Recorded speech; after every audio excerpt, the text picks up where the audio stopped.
नेपाल दर्पणमा साथी जानुका दुवाडीसँगै भोजेन्द्र बस्नेतको नमस्कार।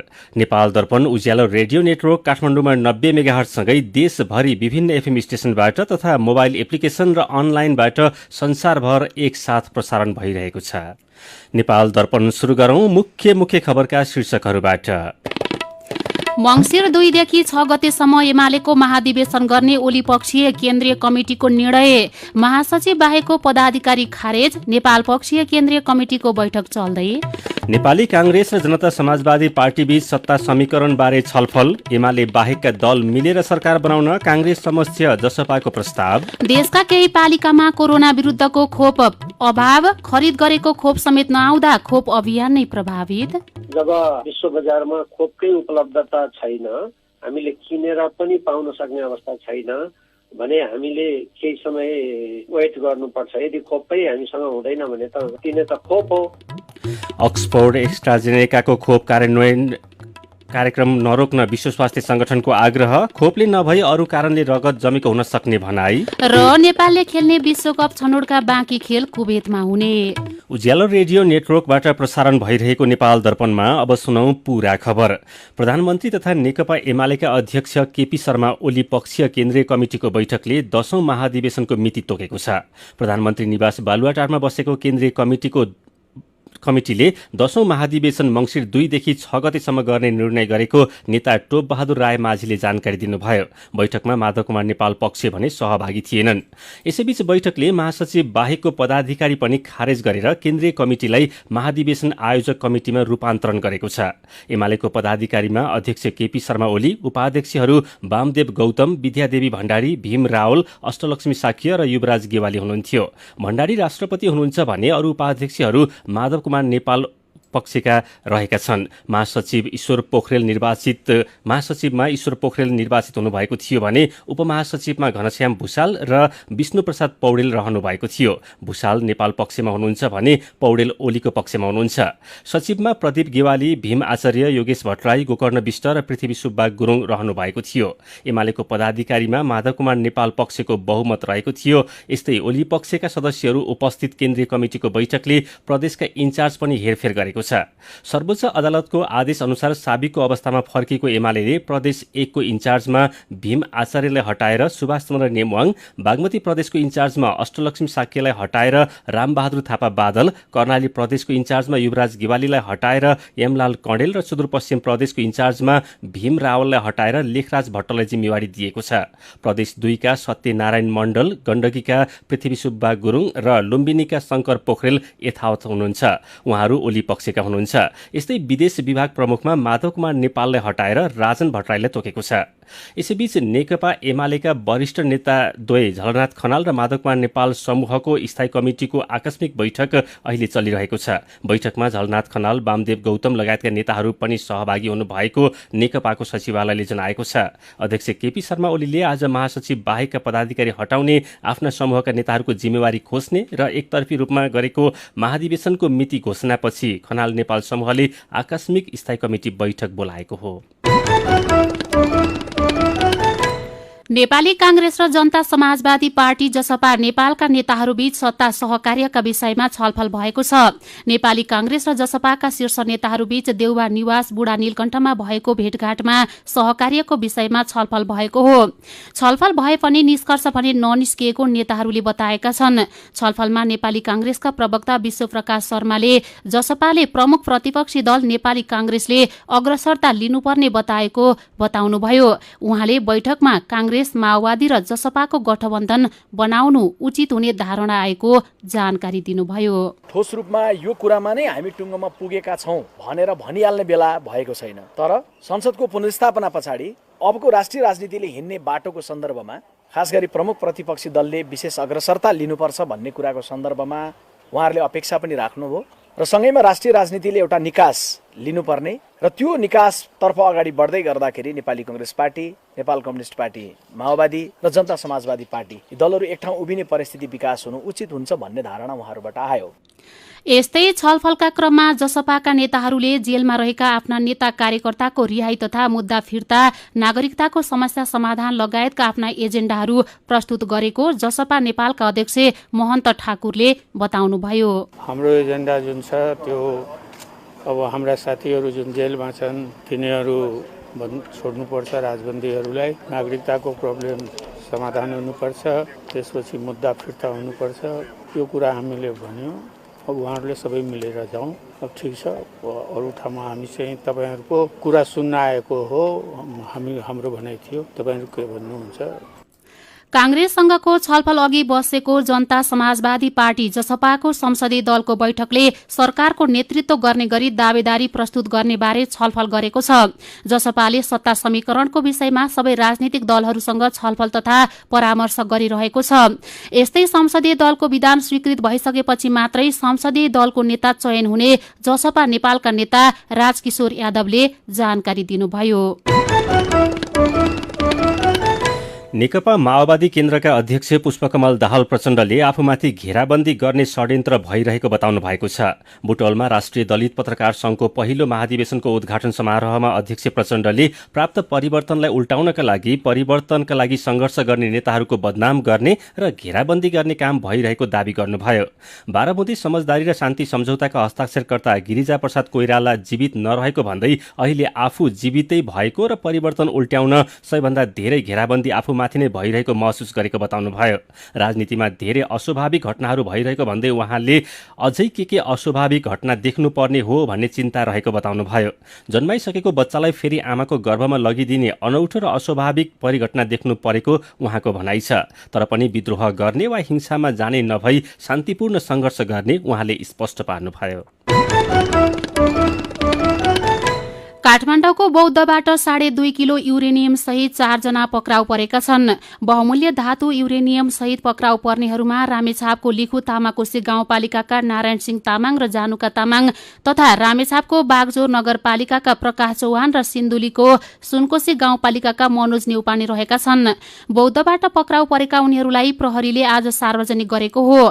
फेला परेको युरेनियम प्रशोधन नभएको अर्थात् कच्चा युरेनियम हो। प्रहरीका अनुसार 10 ग्राम प्रशोधित युरेनियमको मूल्य 18 करोड रुपियाँ पर्छ। नेपालमा युरेनियम सहित कसैलाई पक्राउ गरेको यो पहिलो घटना हो। पक्राउ परेकाहरूलाई विस्फोटक पदार्थ सम्बन्धी ऐन अनुसार कारबाही हुने प्रहरीले जनाएको छ। सरकारले बितेका 9 महिनामा 69 जना गर्भवती तथा सुत्केरीको उद्धार गरेको छ। स्वास्थ्य अवस्था जटिल भएका, यातायातको पहुँच नभएका, दुर्गम क्षेत्र र आर्थिक अवस्था कमजोर भएका गर्भवती तथा सुत्केरीको हेलिकप्टर मार्फत उद्धार गरेको हवाई उद्धार सम्बन्धी समन्वय इकाइ प्रमुख अन्जु ढुङ्गानाले जानकारी दिनुभयो। सरकारले उद्धार गरिएका महिलाहरूलाई पाएक पर्ने स्वास्थ्य संस्थामा पुर्याएर उपचारको व्यवस्था गर्दै आएको छ।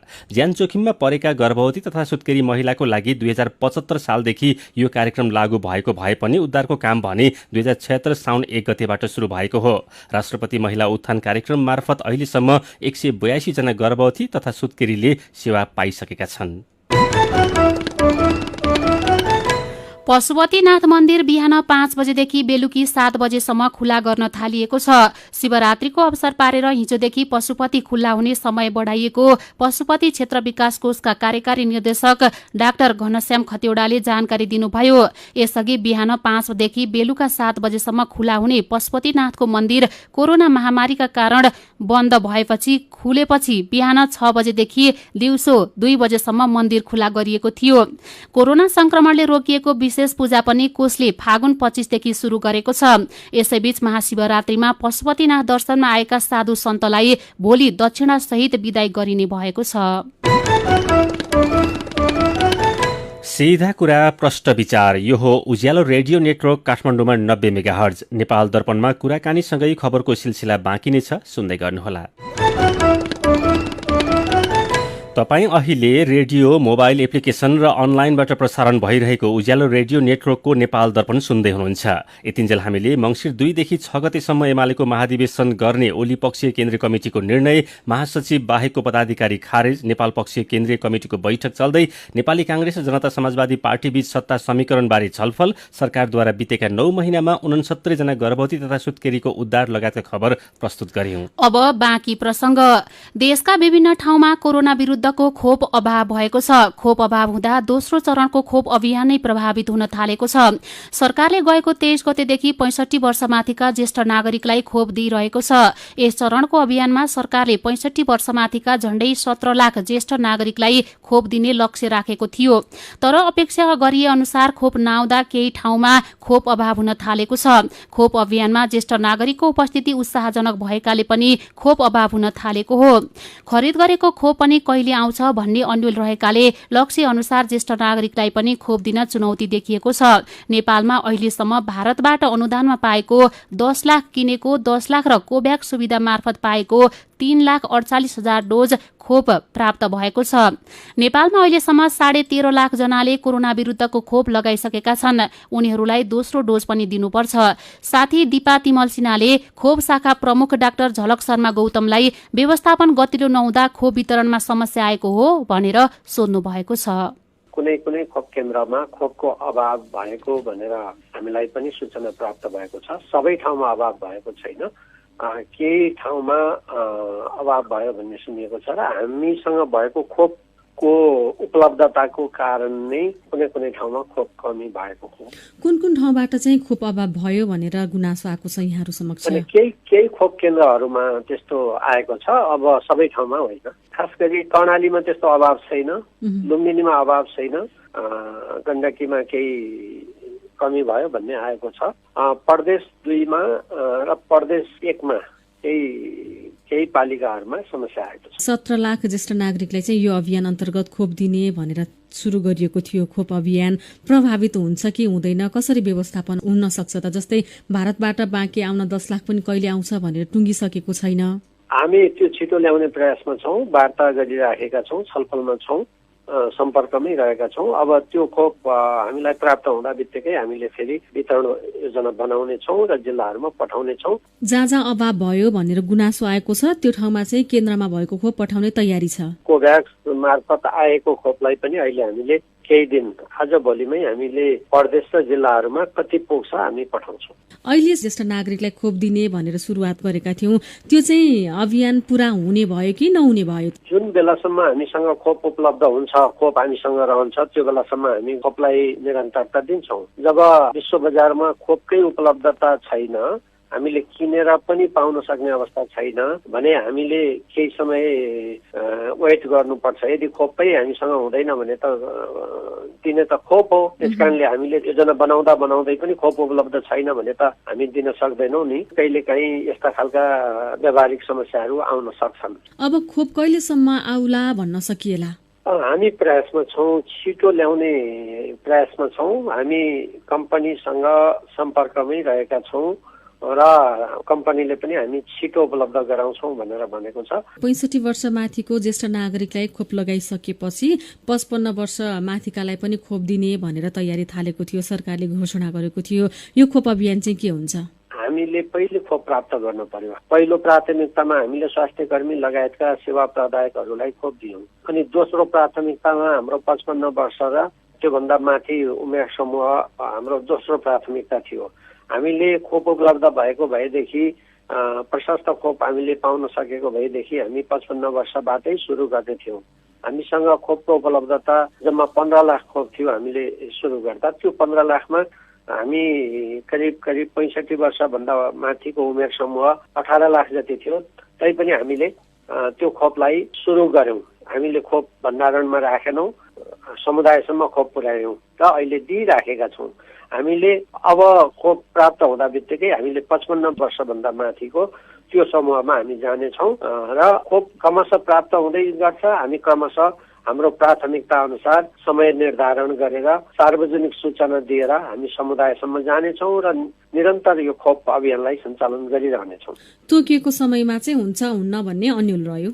त्यो कुरो खोप हामीलाई कहिले प्राप्त हामीले गर्न सक्छौँ भन्ने कुरामा भर पर्छ। उहाँ हुनुहुन्थ्यो स्वास्थ्य मन्त्रालयको खोप शाखा प्रमुख डाक्टर झलक शर्मा गौतम। नेपालमा खोप अभावबारे कुराकानी गर्दै नेपाल दर्पणमा कोरोना भाइरसकै प्रसंग। पछिल्लो 24 घण्टामा देशभर 48 जनालाई कोरोना भाइरस संक्रमण पुष्टि भएको छ। 2512 जनाको पीसीआर परीक्षण गर्दा 48 जनालाई संक्रमण पुष्टि भएको स्वास्थ्य तथा जनसङ्ख्या मन्त्रालयले जनाएको छ। यो सँगै नेपालमा कोरोना संक्रमण पुष्टि हुनेको संख्या 2,75,168 718 पुगेको छ। यस्तै पछिल्लो 24 घण्टामा 61 जना कोरोना मुक्त भएसँगै नेपालमा कोरोना संक्रमण भएर निको हुनेको संख्या 2,71,177 जना पुगेको छ। पछिल्लो 24 घण्टामा कोरोना संक्रमणबाट कसैको पनि ज्यान गएन। नेपालमा अहिलेसम्म 3012 जनाले कोरोना संक्रमणबाट ज्यान गुमाएका छन्। नेपालमा अहिले सक्रिय संक्रमितको संख्या 929 रहेको छ। न्याय परिषदले सर्वोच्च अदालतको न्यायाधीशमा डाक्टर कुमार चुडाल र नहकुल सुवेदीको नाम सिफारिस गरेको छ। प्रधान न्यायाधीश चोलेन्द्र शमशेर जबराको अध्यक्षतामा बसेको परिषद बैठकले उच्च अदालत पाटनमा कार्यरत डाक्टर चुडाल र उच्च अदालत सुर्खेतमा कार्यरत सुवेदीलाई सर्वोच्च अदालतको न्यायाधीशमा सिफारिस गर्ने निर्णय गरेको हो। बैठकले उच्च अदालतका न्यायाधीशमा 18 जना सिफारिस गरेको परिषदका प्रवक्ता मानबहादुर कार्कीले जानकारी दिनुभयो। सीधा कुरा प्रश्न विचार। यो हो उज्यालो रेडियो नेटवर्क काठमाडौँमा 90 मेगाहर्ज। नेपाल दर्पणमा खबरको सिलसिला बाँकी नै छ, सुन्दै गर्नुहोला। विभिन्न रेडियो स्टेशनबाट मेचीदेखि महाकालीसम्म र मोबाइल एप्लिकेशन तथा अनलाइनबाट संसारभर एकसाथ प्रसारण भइरहेको नेपाल दर्पणमा तपाईंलाई फेरि स्वागत छ। अब बाँकी खबर। संसदीय समितिले आधारभूत स्वास्थ्य सेवा र गुणस्तरीय स्वास्थ्य सेवा निशुल्क पाउने नागरिकको हकलाई सुनिश्चित गर्न सरकारलाई निर्देशन दिएको छ। राष्ट्रिय सभाको दिगो विकास तथा सुशासन समितिले संविधानमा उल्लेख भए अनुसार राज्यले नागरिकको गुणस्तरीय स्वास्थ्य सेवा पाउने अधिकार सुनिश्चित गर्न सरकारलाई निर्देशन दिएको हो। यस्तै सरकारी स्वास्थ्य संस्थाहरू सेवामुखी भन्दा नाफामुखी देखिन थालेको भन्दै समितिले तत्काल स्वास्थ्य सेवाको अनुगमन गरी समितिलाई जानकारी गराउन निर्देशन दिएको सभापति तारादेवी भट्टले जानकारी दिनुभयो। सरकारले अध्यादेश मार्फत कृषिमा विदेशी लगानी भित्राउन लागेको भन्दै सांसद र सरकारवालाले आपत्ति जनाएका छन्। उद्योग तथा वाणिज्य र श्रम तथा उपभोक्ता हित समितिको बैठकमा सांसद तथा सरकारवालाहरूले कृषिमा वैदेशिक लगानी भित्राउन सरकारले अध्यादेशको सहारा लिन खोजेको भन्दै आपत्ति जनाएका हुन्। दोस्रो संस्करणको कर्णाली उत्सवमा आज विकासबारे कर्णाली घुमाउटो पर्यो। शिक्षाबारे पढ्नुपर्छ साक्षरता शिक्षित प्राज्ञिक कर्णाली, कृषिको बारेमा प्राङ्गारिक प्रयास कृषि, फुइसाका कुरा थैलीदेखि बैंकसम्म विषयमा छलफल भएको छ। भोलिसम्म सञ्चालन हुने उत्सवमा विभिन्न विधाका 14वटा सेसन राखिएका छन्। रीति फाउन्डेसनले विभिन्न संघ संस्थाको समन्वयमा गएको बुधबारदेखि वीरेन्द्रनगरको बुलबुली उद्यानमा कर्णालीलाई चिन्ने चिनाउने उद्देश्यले महोत्सव आयोजना गरेको हो। कोरोनाका कारण प्रभावित व्यवसायका लागि गण्डकी प्रदेश सरकारले ल्याएको जीवन रक्षा कोषका लागि 4166 जनाले निवेदन दिएका छन्। प्रदेश सरकारले चालू वर्षको वार्षिक नीति तथा कार्यक्रम र बजेटमा कोरोनाबाट प्रभावित पर्यटन, यातायात, कृषि, सेवा क्षेत्रका उद्यमी व्यवसायीलाई जीवन्त राख्न व्यवसाय जीवन रक्षा कोषको व्यवस्था गरेको हो। यसमा निवेदन दिनको लागि चैत 6 गतेसम्मको लागि समय थपिएको छ। नेपालमा विदेशबाट आएका जंगली चराबाट बर्ड फ्लूको संक्रमण फैलिएको आशंका गरिएको छ। अनुगमन टोलीको प्रतिवेदनले नेपालको बाटो हुँदै जाने विदेशी चराहरूका कारण देशका विभिन्न ठाउँका कुखुरामा बर्ड फ्लूको संक्रमण देखा परेको प्रारम्भिक अनुमान गरिएको पशु स्वास्थ्य सेवा विभागका प्रवक्ता चन्द्र ढकालले जानकारी दिनुभयो। नेपालमा अहिले प्रति व्यक्ति 78 लिटर दूधको उपलब्धता रहेको डेरी उद्योग संघले जनाएको छ। तर दूधमा आत्मनिर्भर हुन प्रति व्यक्ति वार्षिक 91 लिटर आवश्यक पर्ने विश्व खाद्य तथा कृषि संगठनले सिफारिस गरेको छ। नेपालमा अझै प्रति व्यक्ति वार्षिक 13 लिटर दूध अपुग्छ। अहिले दूधको उत्पादन वार्षिक 22,68,000 मेट्रिक टन हुने गरेको छ। अहिले भारत तथा तेस्रो देशबाट वार्षिक झण्डै 2 अर्ब भन्दा धेरैको दूध आयात गर्नु परेको डेरी उद्योग संघका अध्यक्ष राजकुमार दाहालले बताउनुभयो। मेरो पनि भन्नु छ। देशमा भइरहेका राजनैतिक घटनाक्रमप्रति लक्षित गर्दै हिमकुमार बस्नेत भन्नुहुन्छ, देशलाई निकास दिने भने पनि आखिर हुने सत्ताको खेल नै हो। सत्तामा जो आए पनि केही फरक पर्दैन। आखिर नेताहरू मिलेर सत्ताको हालिमुहाली गर्नमै व्यस्त हुन्छन्। नागरिकलाई शास्ति नदेऊ, यति भए हामीलाई पुग्छ। मिनु लामिछाने प्रश्न गर्नुहुन्छ, नेताहरूले देश र नागरिकको लागि केही सोच्नु भएको छ र? हजुरले आफ्नो सत्ता र शक्तिको आडमा व्यक्तिगत विकास, आफ्नो परिवारको भौतिक विकास, पद र पैसाको चलखेल बाहेकका प्रभावकारी कार्य गरेको जस्तो लाग्दैन। अनि के को परिवर्तनको आश गर्नु? आखिर अहिलेको खिचातानी पनि त्यसकै लागि त होला नि। 2.5 किलो युरेनियम सहित काठमाडौँबाट 4 जना पक्राउ परेको खबर उज्यालोमा पढेर दिलीप रिजाल लेख्नुहुन्छ, तस्करहरू पनि थरीथरीका हुँदा हुँदा अब युरेनियम पनि तस्करी गरेको थाहा भयो। बरामद सामानको सुरक्षा होस् र तस्करलाई मुक्ति दिने प्रयास नहोस्। उज्यालोको बदलिदो नेपालमा किसानका समस्या बारेमा कुराकानी सुनेर डोलराज पराजुली भन्नुहुन्छ, नेपालको कृषिमा क्रान्ति भाषणमा मात्र भयो, किसानका समस्याको बारेमा कसले सोच्ने? किसानले मेहनत गरेर उब्जाएको बालीको उचित मूल्याङ्कन किन हुन सक्दैन? विचारका लागि तपाईलाई धन्यवाद। मेरो पनि भन्नु छ। मेरो पनि भन्नु छ प्रस्तुत गर्दै हुनुहुन्थ्यो साथी राधा ढुङ्गाना। नेपाल दर्पणमा अब विदेशको खबर। विश्व स्वास्थ्य संगठनले अक्सफोर्ड एस्ट्राजेनेकाले आविष्कार गरेको कोरोना विरुद्धको खोप कार्यक्रम रोक्न नहुने बताएको छ। खोप लगाएका कारण रगत जमेको भन्दै बेलायतले खोप कार्यक्रम स्थगित गरेपछि विश्व स्वास्थ्य संगठनले खोपका कारण नभई अरू रोगका कारण रगत जमेको हुन सक्ने बताएको बीबीसीले जनाएको छ। यो खोप अहिले बुल्गेरियाले प्रयोग गरिरहेको र त्यहाँका कसैलाई पनि कुनै समस्या देखिएको छैन। खोप सुरक्षित भएकाले निरन्तर प्रयोग गरिरहन संगठनका प्रवक्ता मार्गेट ह्यारिसले बताउनु भएको छ। झण्डै 50 लाख युरोपियनले पहिला नै यो खोप लगाइसकेका छन्।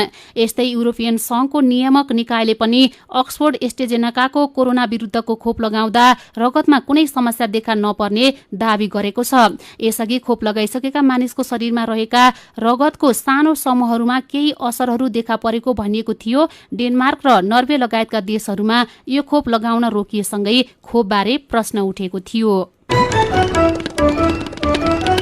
नेपाल दर्पणमा अब खेल खबर। फिफा विश्वकप छनौट र एसियन कप छनौट अन्तर्गत नेपालले खेल्ने बाँकी खेलहरू कुवेतमा आयोजना हुने भएको छ। एसियन फुटबल कन्फेडरेसन एएफसीले नेपाल सहभागी रहेको समूह बीका खेलहरू कुवेतमा हुने जनाएको हो। कोरोना भाइरसको महामारीले गर्दा अन्तर्राष्ट्रिय यात्रामा भएको प्रतिबन्धका कारण छनौटका बाँकी खेलहरू न्युट्रल भेन्यूमा गर्न लागि हो। छनौटको बाँकी खेलहरू आउने मे 31 देखि जुन 15 सम्म हुनेछन्। छनौट अन्तर्गत अब नेपालले 3वटा खेल खेल्न बाँकी छ। यसअघि 3 खेल नेपालले घरेलु मैदानमा खेल्ने तालिका थियो। नेपालले अस्ट्रेलिया, जोर्डन र चाइनिज ताइपेईसँग खेल्न बाँकी छ। समूह बीमा रहेको नेपालको 5 खेलबाट 3 अङ्क छ। नेपाल समूहको 4थो स्थानमा छ।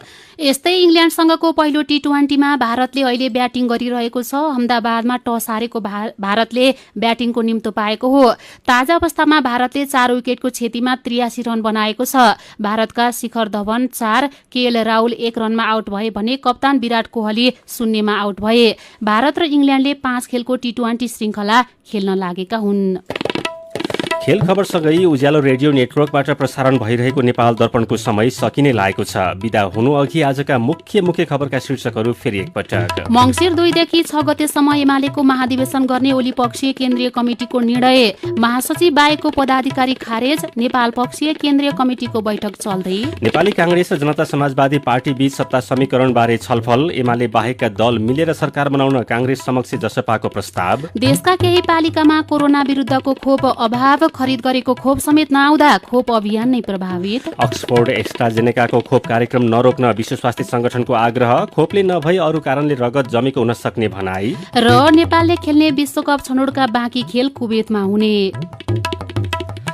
आजको नेपाल दर्पण सकिएको छ। प्रविधिमा साथ दिने साथी सङ्घर्ष विष्ट सँगै जानुका दुवाडी र भोजेन्द्र बस्नेत पनि बिदा हुन्छौँ। कोरोनाको जोखिम कायमै रहेकाले सुत्नु अघि पनि साबुन पानीले मिची 20 सेकेन्डसम्म हात धुन नबिर्सनुहोला। नमस्कार।